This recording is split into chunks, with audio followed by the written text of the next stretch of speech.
Admiral's Log, December 10th, 1900. As winter cloaks Russia in its icy embrace, the chill in our nation's heart reflects the aftermath of our naval defeat. The loss of the Varna and her valiant escorts has not only stirred turmoil in the waters, but also within the corridors of power. The Tsar's contemplation of an unfavorable peace with Japan weighs heavily upon us, a testament to the depth of our recent wounds. Yet, in the shadow of defeat, the embers of resilience glow with renewed vigor. Amidst this maelstrom of uncertainty, I have initiated a bold endeavor: the design and construction of a new class of heavy cruisers. These vessels are not mere constructs of steel and gunpowder. They are beacons of hope, symbols of our unyielding spirit and determination to reclaim our naval prestige. The mandate for this new fleet is clear: to build swiftly, economically, yet without compromising efficiency. A daunting task indeed, but necessity is the mother of invention, and our dire circumstances have birthed a wellspring of innovation.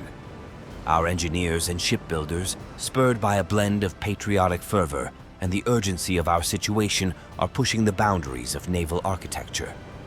This new class of cruisers will be the vanguard of our revitalized fleet. They are envisioned to be agile, formidable, and above all, a stark contrast to the outdated vessels that led us to this precipice. In their design, we seek not just to match our adversaries, but to outmaneuver them, both in tactical prowess and strategic foresight. As I chart the course for this ambitious project, the weight of responsibility bears down upon me. Yet, it is a burden I carry with pride. For in these trying times, the destiny of our Navy, and indeed our nation, rests upon our ability to rise from the ashes of defeat. The whispers of doubt and the specter of failure linger in the air, but I remain steadfast. For it is in the crucible of challenge that the true metal of a nation is forged. With resolve and unwavering determination, we shall build these ships, and with them, a new chapter in the storied legacy of the Russian Navy. Hey guys, Stealth here, and welcome back to Admiral Dreadnoughts, the Russian campaign. The Russian campaign where the Japanese have 6 times the victory points that I have racked up, because so far I've had nothing but losses. The Sea of Japan has received a couple of new wrecks, courtesy of the Russian Navy. So what I'm going to do now is try and build the T-34 of ships. We're going to have to try and crank out ships that are capable of dealing with basically anything, surviving long enough to make sure that they can do their duty, and also being quick to produce and not too expensive. If they leave the factory, i.e. if they leave the shipyard and promptly sink, then that is unfortunate, but, well, beyond regrettable. Not so much. We have a couple of interesting hull candidates available. We got the turret cruiser, which is, yeah, just about as weird as that sounds. You can add guns to these particular spots, and this thing gets built in about 8 months. I'm going to say about 10, more likely. We also have the 3-mast armored cruiser.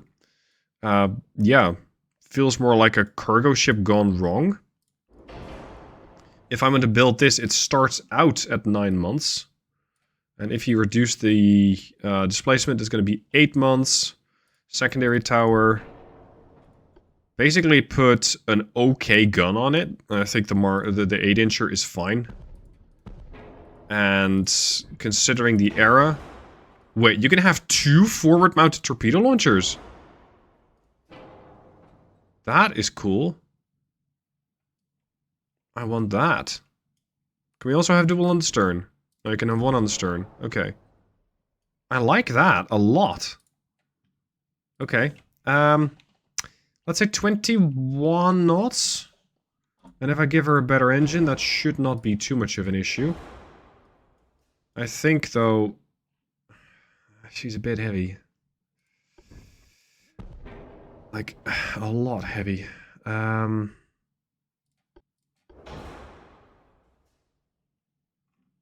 Build time 10 months, there it is.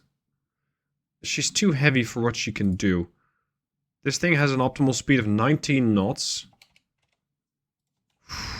19 knots is pretty underwhelming for trying to catch up to a target and hit it with a torpedo. That's my concern. Now, I want to have barbettes which can stop a flash fire, but nothing much more than that. 17%, I can get 1.5% less. If I go without barbettes, it's 19%. Let's at least give them some barbette protection. I don't care for hull bottoms. Yeah. This is going to help, but it'll also make the ship more expensive by 400k. An anti-flood, I'll take that. Reinforced bulkheads. Torpedoes, yes. I'm going to have better propellant. Semi-armor piercing shells on these guns. That means you can pen some things, but mostly not so much. Okay. It's not great. Rangefinder is critical. I only have 3 tons left. And I have no armor. I'm not sure if this is the right hull. Can I, like, keep the ship real close? 4,000 meter range? Well, 4,000 kilometers. Maybe if I set induced boilers, I can give that a bit of a boost. I don't care for anti-torpedo protection. If it gets hit, it gets hit. Tough luck. Secondary guns. You can put a couple of 5-inchers on there, which will aid with potentially setting things on fire, I guess, as well as dealing with smaller targets. But 5-inchers versus 4-inchers, it generally doesn't matter that much in this era. If I give these capped... Yeah, this can punch a hole in something. Like a serious hole. 1,000 meter range is what I'm looking at, mostly. 19 inches of armor pen. Put this as far on the stern as possible, because I suspect that, even though it looks ridiculous, it can do a 360-degree turn. Not there. This is important to keep that gun on target quickly. I want to have better loading. Turret rotation speed is 5 degrees per second, so that's well within parameters. Secondary guns. 3-inchers. If I move this funnel over... Can I fit another gun? Come on, that has to be able to fit somewhere. Oh, now she's overweight. There. Engine efficiency is pretty awful. Let's go to induced. Now she's good. Range, 4,734. That's fine. These guns are here to melt smaller things, so nose fuse is fine. The main guns have capped AP. We're going to go with an standard ratio. These load in 40 seconds. That's pretty slow, dude. Now, I'd love to put something more into armor, but I think I cannot do that. If I go Citadel 1? Yeah, let's do that. Let's at least give them some form of armor. 2.5. I don't care for deck armor, because you'll not hit me there anyway. That only starts to happen later ages. Better conning tower, like 5 inches. Superstructure is just way too heavy. Okay. She has no special equipment, no mine laying equipment, no mine clearing equipment. That is fine. These 8-inchers, I do not want to have them get better range. I do want to give the 3s a slightly better range, because it also gives them better accuracy, better chance to hit something. There. 4 weight offset is a bit high. And I don't think I'll be able to fix that easily. Yeah, that looks legit. Right on top of a turret. Whatever. If the game allows it, I'll allow it. If it is possible to balance the belts, that'd be great. Like 1.5 and 0.5 here. Oh, sorry. The other way around. 1 and 1.5. Not great. There. Okay, so this is pretty much the T-34. The Arcangel Rafael. Shortened the Arcangel class. I'm going to try and crank a couple of these guys out. Engaging battleships, cruisers, and, well, various other targets, depending on what they find. 10 months is all we need. Why this? Why not a battleship? Well, watch what happens. A battleship generally starts at 10 months, and this is going to cost me 13 million, which for a heavy cruiser is pretty expensive anyway.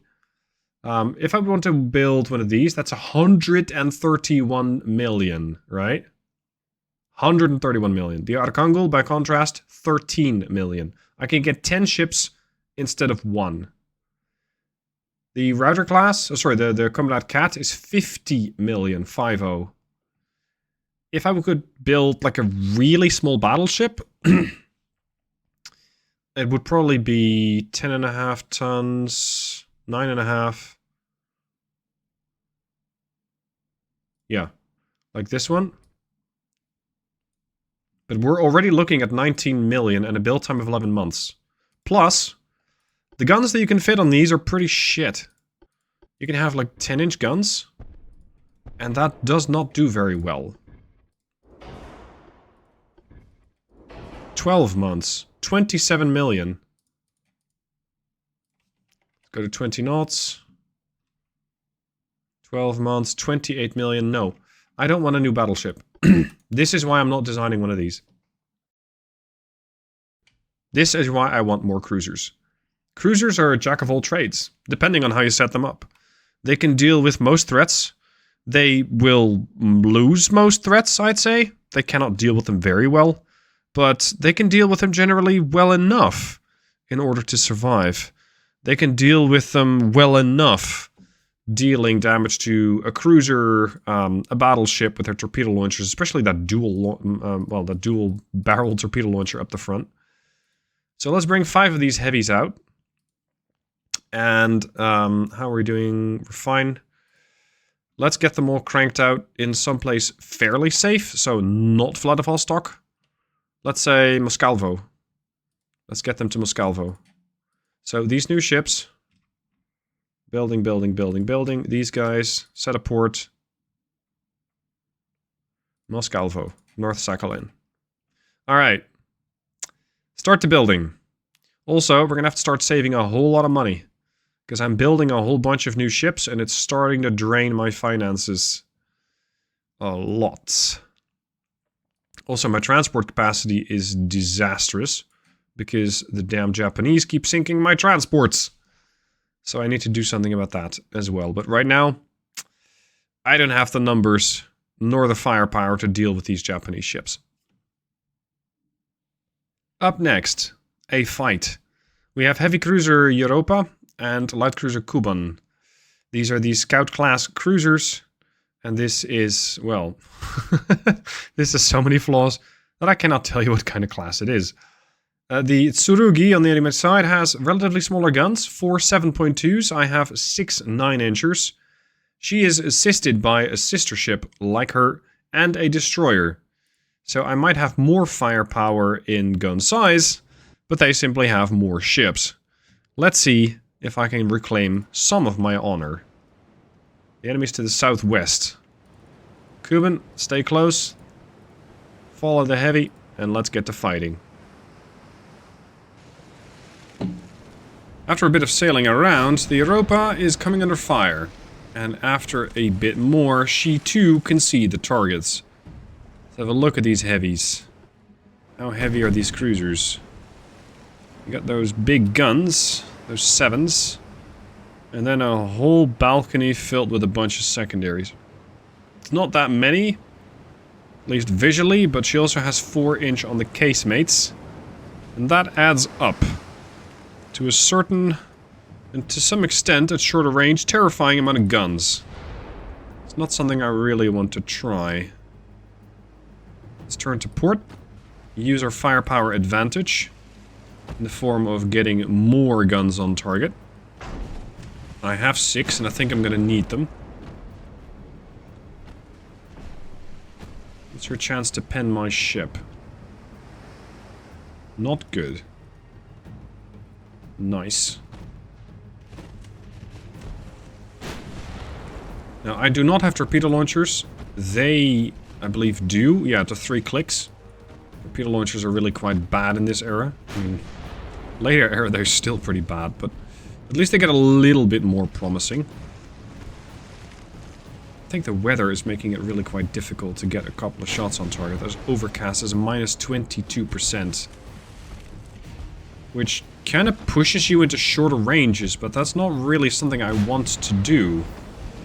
Because going to shorter ranges does make me vulnerable to torpedo attack.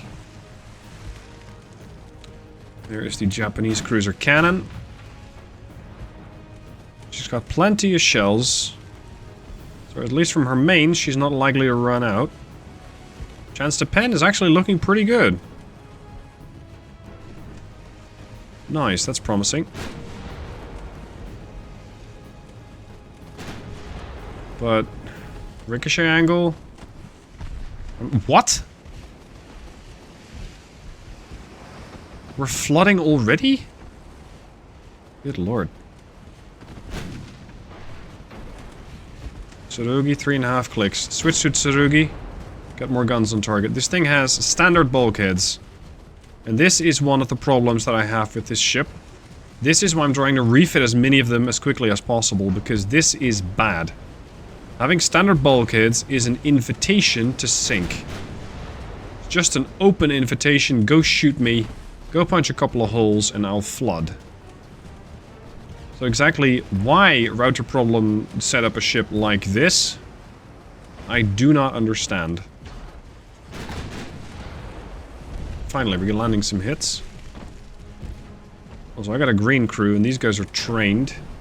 They got 27% chance to hit versus my 21. I need my AP to start punching holes in their ship now. There's many bulkheads, standard quarters. And I got standard quarters and cramped... standard bulkheads and cramped quarters, so I'm already losing crew, and with that performance of the ship. I don't like that, not one bit. 28% chance to hit. 29. 30. Go on. I expect something. Flooding. Not half bad. Not half bad. But I need more than that. I got a couple of fires raging aboard Europa, and that has me concerned. You are going to speed up to flank speed. We're gonna have to try and do a torpedo attack with the Cuban. Because I don't really know how many other options I'm going to get. I don't think I can outgun these guys. I might have bigger guns, but Europa, as a firing platform as a whole, is not survivable enough. That's my bigger concern. There's another flooding. On Tsurugi, that is, not on me. Accuracy is looking really good. 45. Ooh, that left a mark. More flooding. Massive damage to her bow. That's 3 compartments taking a lot of water. 2 engines are out. That's the kind of damage that I seek. Boom! More flooding, this time on your stern. This completely changed the balance of power in this battle. And I think Tsurugi is not going to be able to get that flooding under control. She did launch against the Europa, though. I have to change course. Which is bad news, because it means I can only bring bow guns to bear, not stern. Hold on, Tsurugi's no longer flooding. Let's put a stop to that. Buoyancy dropping to about 20. 19 now. Turn the Cuban around. Dude, this is your target right here. HE. Tsurugi, 12% buoyancy. We can hit them maybe once on the stern, that'd be fantastic, and we can take them down. And I might actually be able to get a victory out of this one. Because good lord do we need one. Look at the damage to this ship. It's a bad state of affairs. But I think it looks worse than it actually is. Tsurugi, 4% buoyancy. More flooding. 3%. 2. Yeah, she's thinking about it. 5%? Are you fixing your buoyancy, Tsurugi? That'd be really bad. 6%. Yeah, I think she's fixing her flooding. Damn it. 11%. But we're about to land a torpedo right amidships here. Boom. Flooding. And there's your torpedo. Good night. She's gone. That's one. Finally, the Japanese have lost a ship. That took me far longer than I would have liked in the campaign as a whole. I mean, surely they've lost ships before, but I have lost many, many, many more. Including battleships. The government has asked me several times, do we continue this war, yes or no? And each time I have said yes. It's looking pretty grim now, but I can pull this thing back from the brink. And every time they said, okay. So far we can convince the Tsar, but whether we'll be able to continue to do so remains to be seen. I think this... Ooh, juicy, juicy flash fire. And another! Japanese having a blast. Look at that! That is some serious elevation on your turret. That means her 7-inchers are gone. 13% of her crew has just died, which is, considering the amount of damage that she's taken, pretty low. And the ship is flooding and sunk. Done. 2 heavy cruisers eliminated. Next candidate has arrived. Their light cruiser. Unfortunately, I think Europa is not quite fast enough to catch this. So that's gonna have to be the Cubans' job. We're 3.5 clicks out. We need to get closer. Damn, the accuracy. 0.4. Yeah, that's my flooding, that's the issue. Kishinami. Oh, it's a DD. My bad. 34 knots. Yeah, I'm definitely not catching that with any of my ships. If this thing wants to run, it can. Hold on. Is that the Kishinami? Like the same one we've seen in episode 1? Oh boy. Kishinami is angry. No! Ow. Look. Here's a pro tip. If you have a destroyer and you ran at a target and you launch torpedoes on it, you run away. You don't chase it. And you sure as hell don't try and gunfight it. You reload your torpedo tubes and you do the same act all over again. Because what he's doing right now is a big mistake. Not that he's getting punished for it, because we still haven't apparently landed a single hit. Fortunately, a Cuban will survive.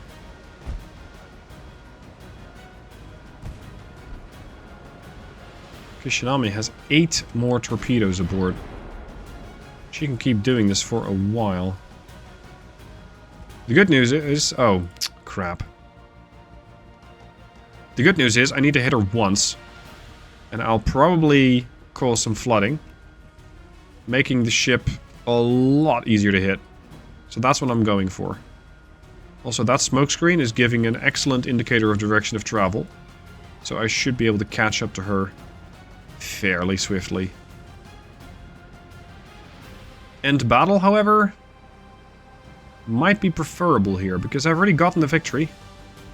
And I don't need more damage on my ship. Look at that, 16,000 victory points for sinking 2 cruisers. Damn. That's a lot of victory points. So with that, all of a sudden, the scores are not nearly as bad as they were. We're still behind the Japanese, certainly. But we're not nearly as far behind the Japanese as we once were. So, the Japanese are not invulnerable. Heavy cruiser Europa having just been fixed.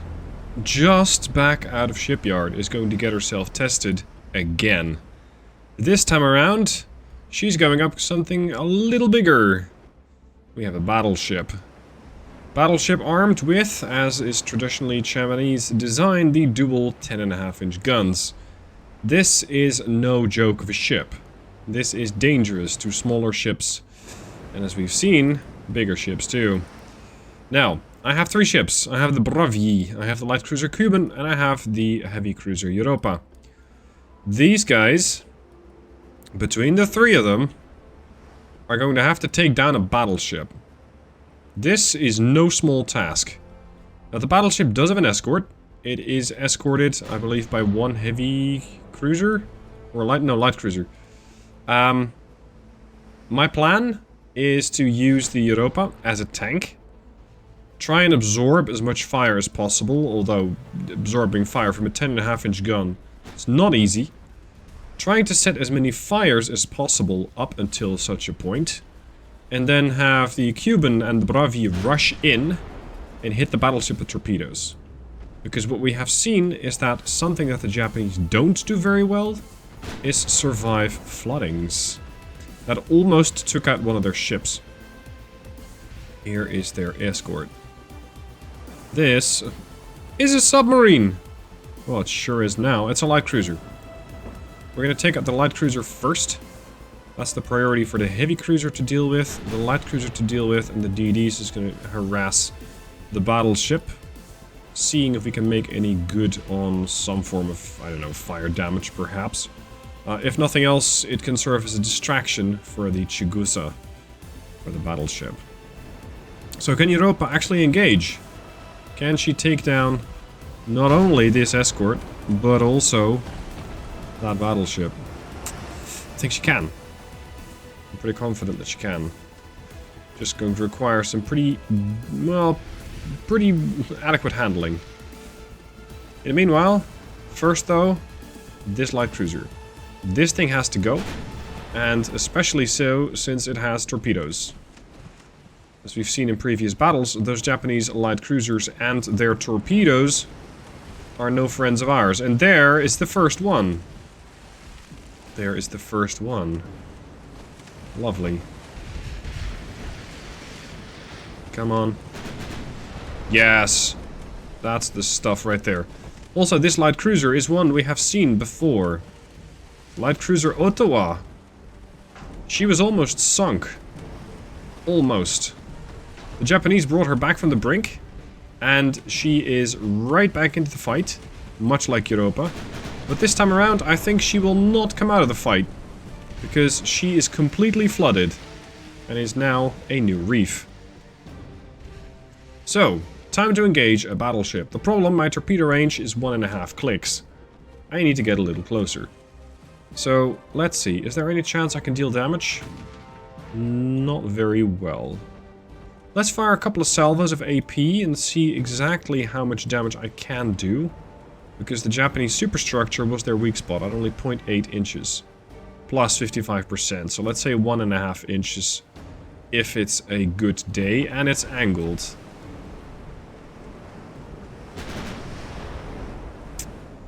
Yeah, stop doing shots across the bow. Shit, we lost the DD. That's really bad. Brendryen is down. This is one of those god-awful destroyers. Minimum bulkheads, spacious quarters. It's really poor. Really, really, really bad design. AI design, I might add. Come on. I don't think we're really doing a whole lot of damage here. Try to come up on her stern to make sure her bow gun doesn't function. See if we can deal some damage with high explosive. Maybe knock out some of the casemates. That'd be lovely. And beware torpedoes. Cuban, get in here. I'm also trying to bait out the torpedoes, but she's not falling for it. Oh, we destroyed a funnel. I could call it a day. I have sunk a light cruiser at the expense of a DD, so, you know, we kind of both get points, but I get more. And I do need to start leveling the unrest. And get my reputation up a little bit more, because so far I have done really poorly.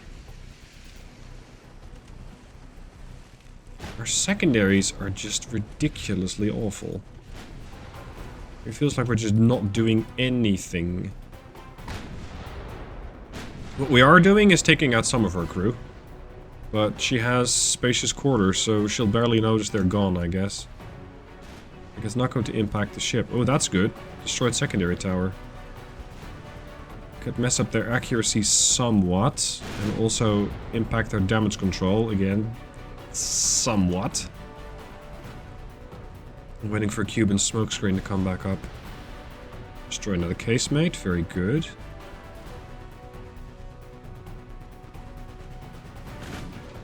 If I can kill this ship by crew loss, that would be a fantastic way for her to go down. Because I get the points. The points I so desperately need to convince the Tsar to keep the battle going. The war is not lost. The war is not lost. Smoke up the Cuban. She is coming under fire from the 5-inchers. Destroy another casemate.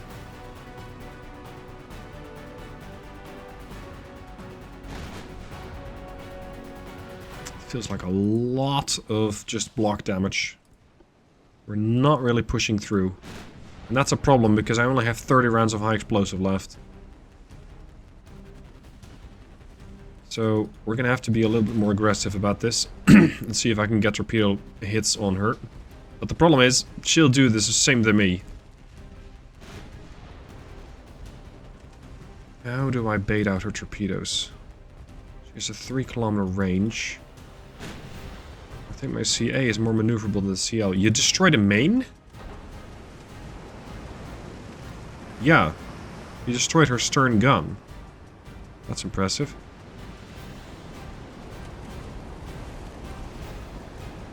I think some of the 1.5-inch casemates are gone. The 5-inchers are still there. So you're telling me I could just approach this thing from the stern and not have to worry about a 10.5-inch gun? The surprising thing to me is that this is the second time that this has happened. But those 10-inch guns are not weak. They're very well armored. Those turrets got 14 inches of armor, supposedly. And I'm trying to kill it with high explosive? I'm not sure how that works out. Now the problem is, I don't have any high explosive left on the mains. So I'm gonna have to try and deal damage to her with AP on a very well angled ricochet stern. Or sorry, very well angled and armored stern. Oh, there goes the main. And the torpedoes. Okay, so now we have a torpedo in the water. I need the CL to also pay attention. We're gonna have to chance it. I think I can dodge this. Yeah, we're good. Okay, we're good. She's lost 19% of her crew. Somehow, all of this AP damage is adding up. Her structural integrity is down to 72%. I don't think we're going to be able to take her down by fire damage. Ooh, that was good. A couple of floodings on her. That's bad news for you. Many bulkheads. She's going down quick. Look at that. Was that the main 9-inchers doing damage? Yeah. A torpedo detonated, the aft belt got penned, and then the aft belt got penned again. Massive damage against Chigusa. Another torpedo destroyed. Not a launcher, but a torpedo. So that's less ammo for you. Ooh, we might have a really, really good angle here. Yeah, end the battle. Sure. I bet you'd want me to do that.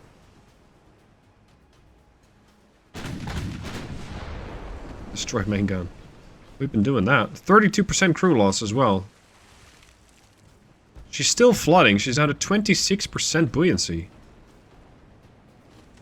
I don't think we can get that a whole lot higher, because right now we're trying to shoot a flooded compartment. That's again a lot of damage. Her torpedoes are all gone. That makes the approach for the Cuban a heck of a lot safer. Increase the flank. 23% buoyancy. Most of the ship is now a blazing, burning mess. Her bow guns are the only ones that are still functional. She's lost about 35% of her crew. And all that pretty much to one heavy cruiser. Come to starboard. No, sorry, prepare the starboard launcher. Come to port. And this is why I'm trying to build more heavy cruisers. I know that the new heavy cruisers don't have 9-inchers. They, well, only have 8-inchers. Torpedo away. But, well, enough 8-inchers with high pen can deal a lot of damage. And these are standard AP shells. They're not even the best ones. Chigusa's going down. There's the torpedo impact right on her nose. Boom! That's the only non-flooded compartment. And down she goes. Classic, classic, classic. This is the type of battle that I want to get into. Because this yields 16,000 victory points. And takes out one very important Japanese battleship. Did I pay for it? Yes. But I got a 20 times markup there. And I will take that markup any day. And would you look at the scores? 37,000 victory points for the Russians versus 32,000 for the Japanese. I say we're making great progress here. Now I wonder where that battleship came from, because it's not one of these. So it came from somewhere else. Do they have more? Why, yes, of course. The Japanese still have 7. So they still have plenty. I still have, like, what, 6? 4. I only have 4 battleships. And they're not even stationed here, they're stationed elsewhere.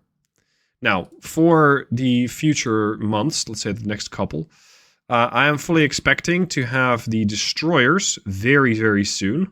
They're currently being commissioned. They're all going to be stationed in Vladivostok. These guys armed with a couple of 4-inch guns, torpedo launchers, and 75 mines each.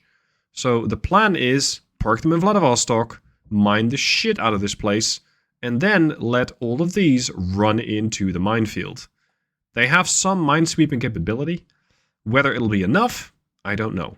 We'll have to see about that in a future episode. First, I have some mines to deploy. Hope you guys enjoyed the video. Let me know what your thoughts are down below, and be sure to check out the other videos at the end of the video. Thanks for watching, guys. I'll see you soon for more.